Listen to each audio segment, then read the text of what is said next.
Salut à toi!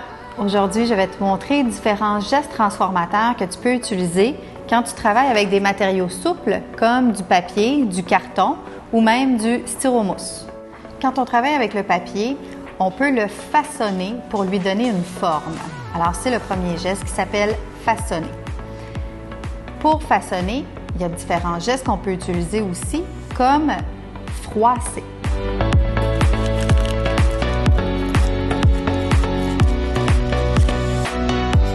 Quand je le défroisse, je lui ai donné une texture.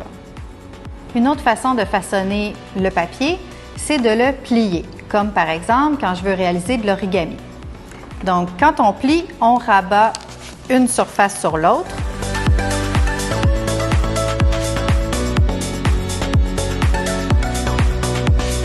Après avoir façonné notre papier de différentes manières, on peut l'assembler pour créer un volume. Assembler, ça veut dire joindre des morceaux ensemble de manière permanente ou non. Donc, on peut utiliser de la colle, du ruban ou tout simplement les placer ensemble pour que ça tienne.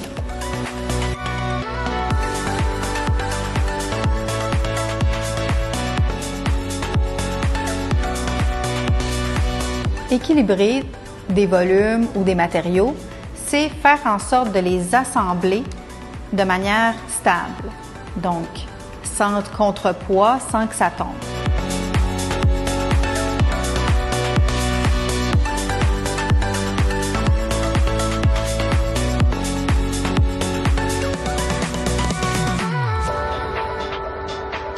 On peut voir ici d'autres exemples de façonnage. Ici, on a façonné du carton. Ici, du styromousse.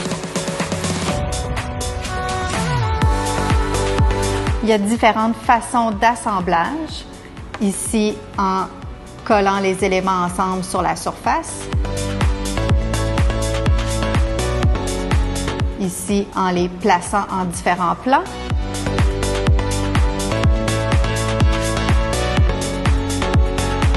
Et ici, en plus d'assembler les volumes, on a tenté de les équilibrer. Alors, voici les éléments que tu peux retenir de cette capsule. Quand tu travailles avec un matériau souple comme du papier ou du carton, tu utilises différents gestes transformateurs. C'est pour façonner le matériau. Donc, tu peux froisser, plier, utiliser toutes sortes de techniques pour lui donner une forme et une texture. Ensuite, tu peux utiliser ces morceaux-là et les assembler de manière permanente ou non. Et pour terminer, tu peux équilibrer les volumes pour que ça puisse rester de manière stable. Maintenant que tu en sais un peu plus sur le sujet, c'est à ton tour d'aller l'expérimenter et mettre en pratique ce qu'on a vu.